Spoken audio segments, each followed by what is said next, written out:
What to do? What's good? It's new YouTube. It's Mari Mania. Damn. It's the first video I'm doing like this. But today we got a WWE video. These moments were not supposed to happen at Summerslam 2025. Now, SummerSlam, I'm not gonna lie, that was a great event. I was not expecting the Beast Incarnate to return, bro. I'm not gonna lie, that kind of fueled my childhood, but at the same time, it's kind of sketchy bringing them back, bro. Cause like, hear me out. They didn't bring back Odyssey Jones after the lady admitted that it was fake. But since Brock Lesnar just got cleared, I don't know, man. SummerSlam 2025 is officially off the air, and with Yes, two sir. nights of dramatic action, join us now as we look at moments that weren't supposed to happen at WWE SummerSlam 2025. Be sure to subscribe and hit that notification bell. Number 1, hey. Now the botches for SummerSlam Night 1 started It was before a the lot main of show had botches. even gone live on Botches. the air. Randomly during the kickoff, the live mics were cut out, and this led to an awkward moment of an unknown individual saying, hey, clearly to ask if the mics were back on. Thankfully, WWE's production team were able to act, and before fans knew it, the pre-show was back on track. Number 2, an uninterested lady. And WWE decided to do something new during the pre-show by interviewing fans at ringside. However, this didn't go to plan as WWE decided to interview the most disinterested woman on the planet. The woman didn't remotely care about being interviewed, and even WWE correspondent Peter Rosenberg would question the woman's nonchalant attitude. Whilst the lady evidently didn't She give did not wanna be WWE the there. reactions they required, clips from her appearance quickly circulated on social media, with one fan even suggesting that the woman gets invited to every future Premium Live event. Number 3, Why? teleprompter. Why? She didn't The want to be SummerSlam there. 2025 kicked off officially with Cardi B, who was the host of SummerSlam, cutting a promo. But seconds into the promo, it became apparent that the famous rapper was reading from a teleprompter.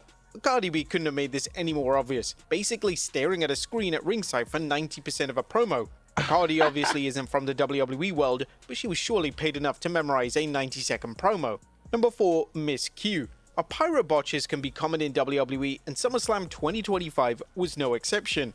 As Roman Reigns made his entrance on the ramp, the pyro went off at the wrong time. And then to make things even worse, the OTC1 did his signature taunt on the ring apron during his entrance, and the pyro didn't go off as planned. However, as Reigns entered the ring through the ropes, the pyro suddenly hit. You could see from Reigns' face that he was a little confused, and it definitely took away from his entrance.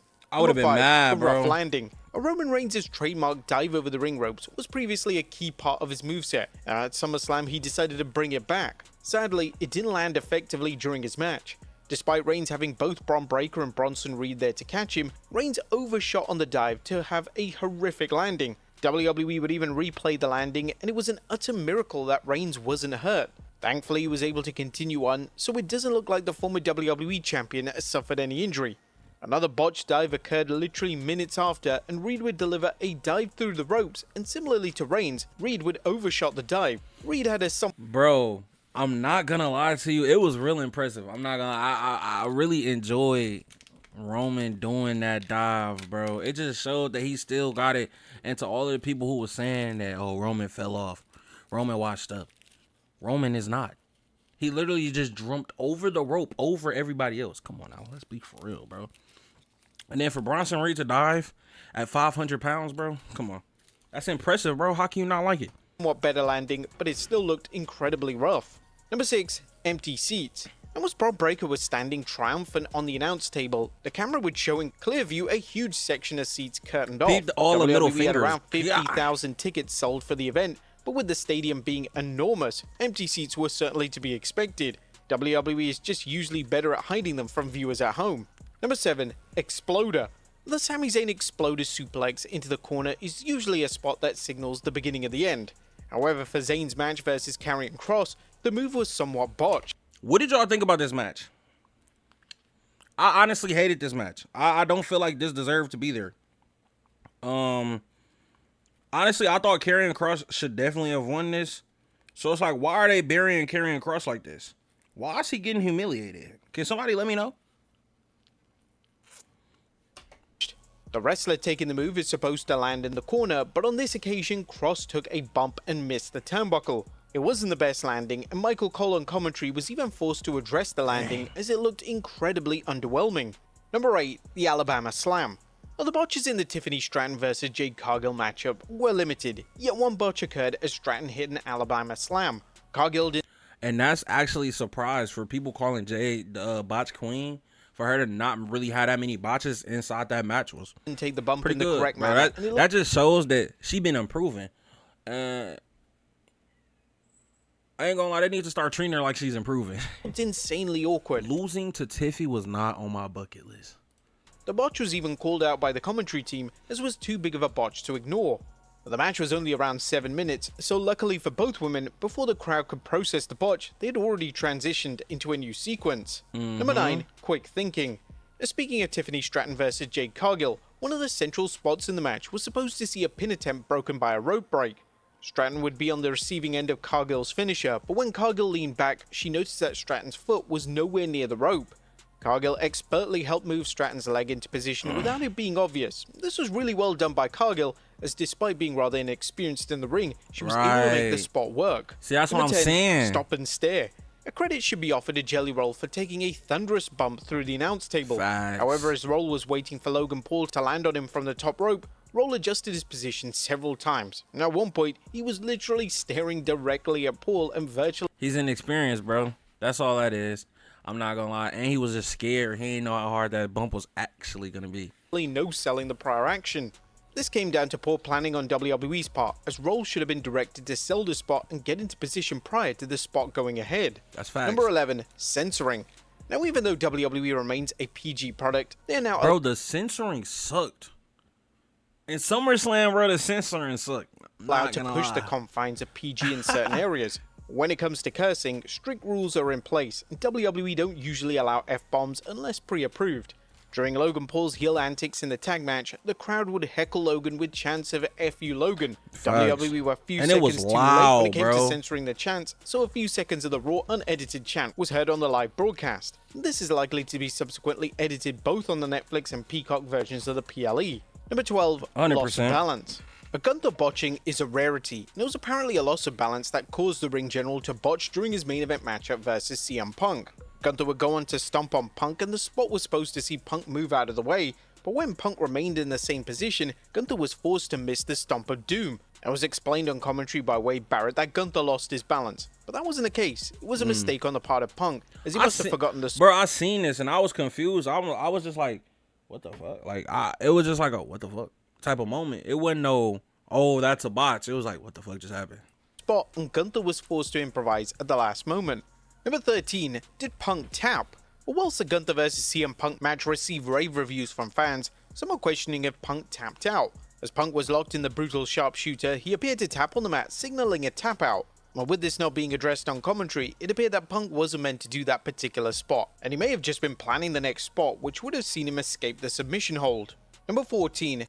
That makes sense, but it can also be a storyline. They can literally save that little conspiracy by making it a storyline, bro. But hey, they're not gonna do that. Slip up.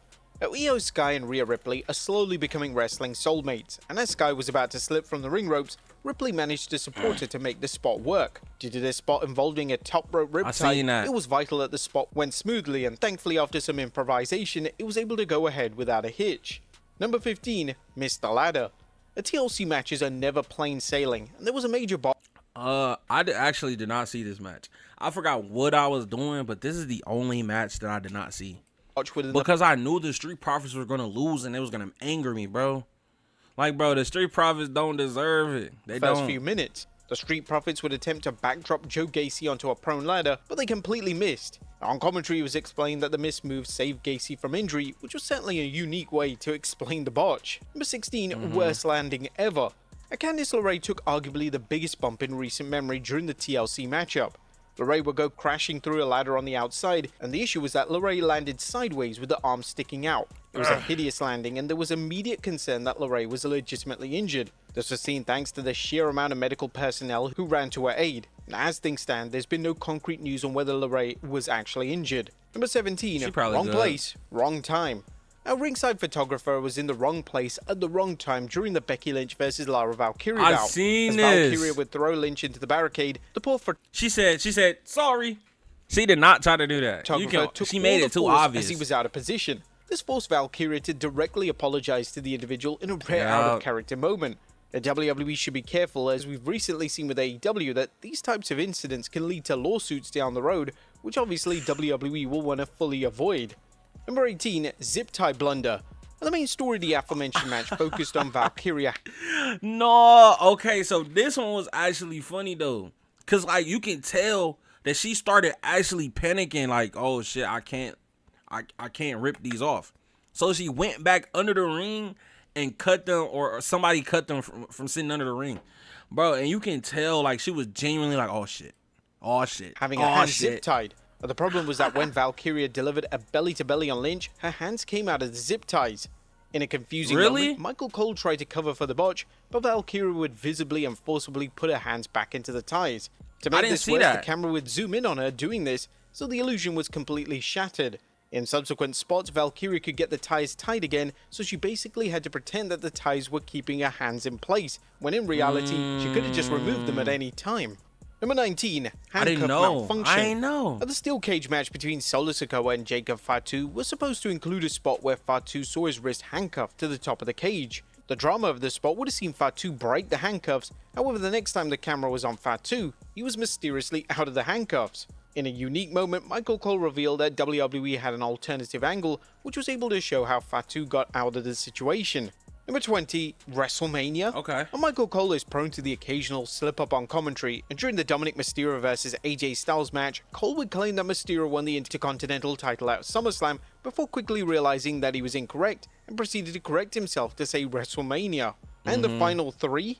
Just as John Cena and Cody Rhodes were getting their match started, Michael Cole boldly declared that Cena and Rhodes were part of the final 2 of the 2025 Rumble, but Cole then corrected himself to say the final 3, but even this was incorrect. Rhodes was the reigning WWE champion at the time and wasn't even in the Rumble match. But there you have it, folks. All the moments that that's crazy.